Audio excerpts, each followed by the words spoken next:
Nagluto ako kagabi sa imputahe, chicken wings. Tsaka titimplahan natin ng honey. So honey glazed chicken wings. Niluto ko yun para sa grupo namin. Kinain na namin kanina dun sa Musrif after ng ride.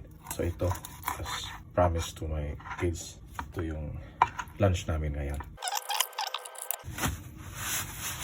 Didrain lang natin para mawala yung mga tubig-tubig. Tapos timplahan natin.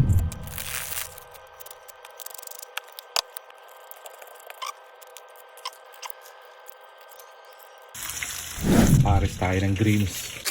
No peas. Pizza roll. Tinatry po natin para matuto tayo. Yan. Hop.